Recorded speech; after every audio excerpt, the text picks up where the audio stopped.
اعوذ باللہ من الشیطان الرجیم۔ پناہ مانگتا ہوں میں اللہ کی شیطان مردود سے۔ بسم اللہ الرحمن الرحیم۔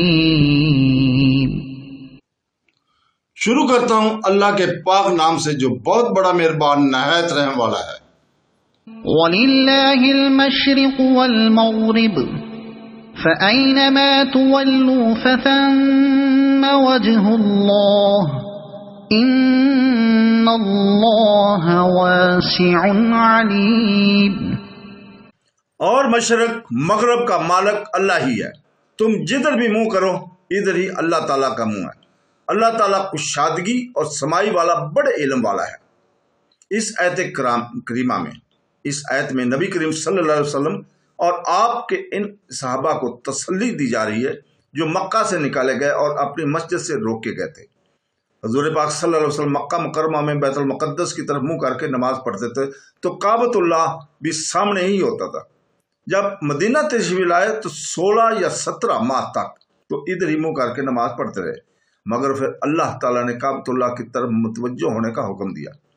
ابو عبید قاسم بن سلام رحمۃ اللہ علیہ نے اپنی کتاب ناسخ اور منسوخ میں حضرت ابن عباس رضی اللہ تعالیٰ سے روایت نقل کی ہے کہ قرآن پاک میں سب سے پہلا منسوخ کا حکم یہی قبلہ کا ہے والی آیت نازل ہوئی تھی۔ حضور پاک صلی اللہ علیہ وسلم بیت المقدس کی طرف منہ کر کے نمازیں پڑھتے، پھر آیت نازل ہوئی یہی، اور آپ صلی اللہ علیہ وسلم بیت اللہ کی طرف متوجہ ہو کر نماز ادا کرنی شروع کی تھی۔ مدینہ میں جب حضور پاک صلی اللہ علیہ وسلم بیت المقدس کی طرف منہ کر کے نماز پڑھتے رہے تو یہ یہودی بہت خوش ہوئے، لیکن جب یہ حکم چند ماہ کے بعد منسوخ ہوا اور آپ صلی اللہ علیہ وسلم اپنی چاہت اور دعا اور انتظار کے مطابق کعبۃ اللہ کی طرف منہ کر کے نمازیں پڑھنے کا حکم دیے گئے تو ان یہودیوں نے تانے دینے شروع کر دیے کہ اب اس قبلہ سے کیوں ہٹ گئے۔ تو اللہ تعالیٰ نے یہ آیت اتاری کہ مشرق اور مغرب کا مالک اللہ تعالیٰ ہی ہے۔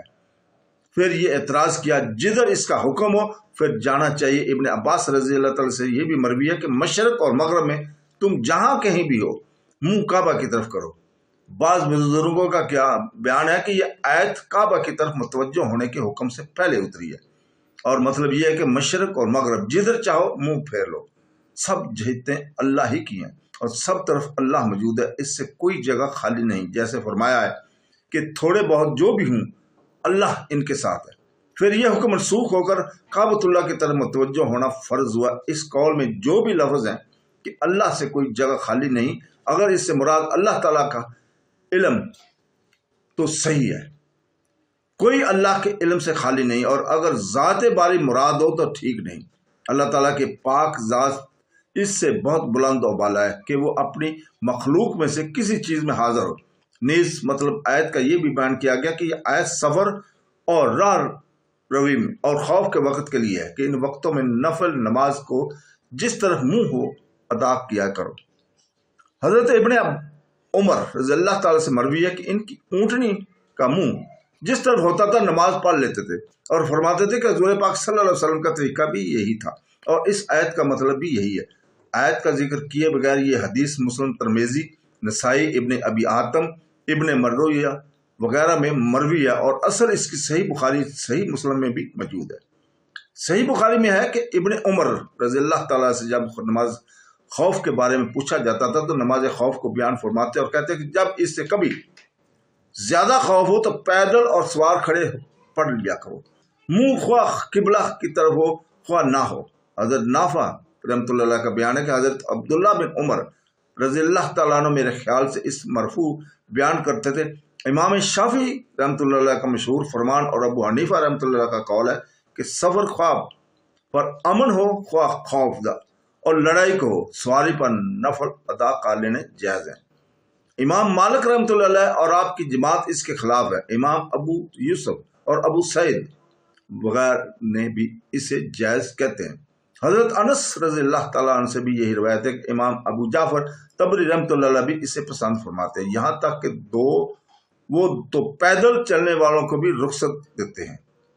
بعض اور مفسرین کے نزدیک یہ آیت ان لوگوں کے بارے میں نازل ہوئی ہے جنہیں قبلہ معلوم نہ ہو سکا اور انہوں نے اندازے سے مختلف جہتوں کی طرف نماز پڑھی جس پر یہ آیت نازل ہوئی اور ان کے اس نماز کو ادا شدہ بتایا گیا۔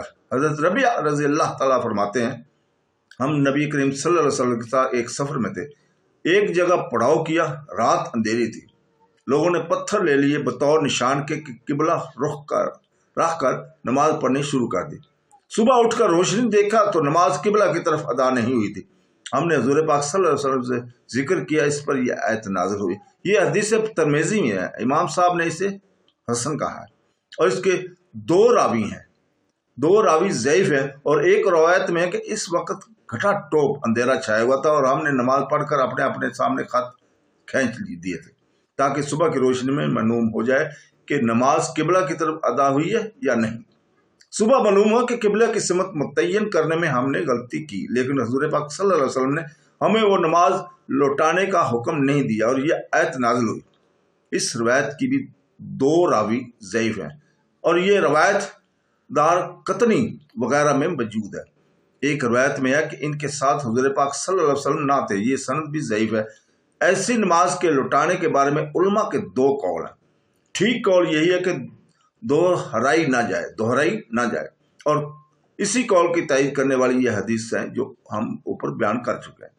بعض مفسرین کہتے ہیں کہ اس کے نازل ہونے کا باعث نجاشی ہے، جو جب نبی کریم صلی اللہ علیہ وسلم نے ان کی موت کی خبر دی اور فرمایا ان کے جنازہ کی غائبانہ نماز پڑھو، تو بعض نے کہا کہ وہ تو مسلمان نہ تھا، نصرانی تھا۔ اس پر آیت نازل ہوئی کہ یعنی بعض اہل کتاب اللہ تعالیٰ پر اس چیز پر جو اس سے مسلمانوں تمہاری طرف نازل ہوئی اور اس چیز پر جو ان پر نازل کی گئی ایمان لاتے ہیں اور اللہ تعالیٰ سے ڈرتے رہتے ہیں۔ انہوں نے کہا کہ یا رسول اللہ صلی اللہ علیہ وسلم وہ قبلہ کی طرف تو نماز نہیں پڑھتا تھا، اس پر یہ آیت نازل ہوئی۔ لیکن یہ روایت غریب ہے۔ اس کے معنی میں یہ بھی کہا گیا کہ وہ بیت المقدس کی طرف اس لیے نمازیں پڑھتے رہے کہ انہیں اس کے منسوخ ہو جانے کا علم نہیں ہوا تھا۔ قرطبی رحمۃ اللہ علیہ فرماتے ہیں کہ ان کے جنازے کی نماز حضور پاک صلی اللہ علیہ وسلم نے پڑھی اور یہ دلیل ہے کہ جنازے کی نماز غائبانہ ادا کرنی چاہیے، اور اس کی نہ ماننے والے اس کو مخصوص جانتے ہیں۔ اس کے 3 تعویلیں کرتے ہیں۔ ایک تو یہ کہ آپ صلی اللہ علیہ وسلم نے اس کے جنازے کو دیکھ لیا، زمین آپ کے لیے لپیٹ لی گئی تھی۔ دوسری یہ کہ چونکہ وہاں ان کے پاس ان کی جنازے کی نماز پڑھنے والا اور کوئی نہ تھا، اور اس لیے آپ صلی اللہ علیہ وسلم نے یہاں غائبانہ نماز جنازہ ادا کی۔ ابن عربی اس جواب کو پسند کرتے ہیں۔ قرطبی رحمۃ اللہ علیہ کہتے ہیں کہ یہ ناممکن ہے کہ ایک بادشاہ مسلمان ہو اور اس کی قوم کا کوئی شخص اس کے پاس مسلمان نہ ہو۔ ابن عربی اس کے جواب میں کہتے ہیں کہ شاید ان کے نزدیک جنازے کی نماز کی شرعیت نہ ہو۔ یہ جواب بہت اچھا ہے۔ تیسری یہ کہ آپ نے غائبانہ نماز جنازہ ادا کی تاکہ لوگوں کو رغبت ہو اور اس جیسے دوسرے بادشاہ دین اسلام کی طرف مائل ہوں۔ لیکن یہ تینوں دلیلیں زہر کے خلاف ہونے کے علاوہ صرف احتمالات کی بنا پر ہیں، اور انہیں مان لینے کے بعد بھی مسئلہ یہی ہے کہ جنازہ غائبانہ پڑھنا چاہیے، کیونکہ گو حضور پاک صلی اللہ علیہ وسلم نے جنازے کا مشاہدہ کر لیا، لیکن پھر بھی صحابہ کی نماز تو غائبانہ ہی رہی۔ اگر ہم دوسرا جواب مان لیں تو بھی جنازہ تو غائبانہ ہی ہوا۔ جو لوگ سرے سے نماز جنازہ غائبانہ کے قائل ہی نہیں، وہ تو اس صورت میں بھی قائل ہیں، اور یہ بات تو دل کو لگتی ہی نہیں کہ ان کے نزدیک نماز جنازہ مشروع نہ ہو۔ شریعت بھی اسلام تھی نہ کہ اور۔ تیسرا جواب بھی کچھ ایسا ہی ہے، اور برتقدیر تسلیم اب بھی وہ وجہ باقی ہے کہ جنازہ غائبانہ ادا کیا کریں تاکہ دوسرے لوگوں کی رغبت اسلام کا باعث ہو۔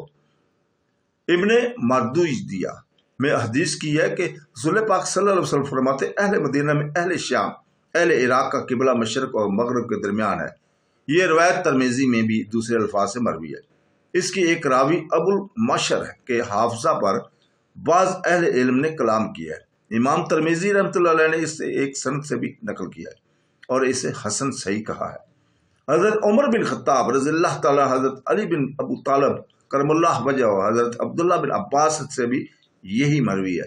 حضرت عمر رضی اللہ تعالیٰ فرماتے ہیں جب تو مغرب کو اپنے دائیں جانب اور مشرق کو بائیں جانب کر لے تو تیرے سامنے کی جہت قبلہ ہو جائے گی۔ حضرت ابن عمر رضی اللہ تعالیٰ سے بھی اوپر کی طرح حدیث مروی ہے کہ مشرق اور مغرب کے درمیان قبلہ ہے۔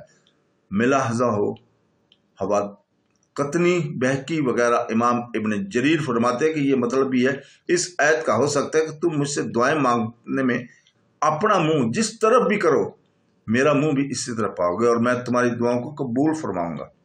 حضرت مجاہد رحمۃ اللہ علیہ سے مرغی ہے کہ جب یہ آیت نازل ہوئی کہ مجھ سے دعا کرو میں قبول کروں گا اتری، تو لوگوں نے کہا کہ کس طرف دعا کریں؟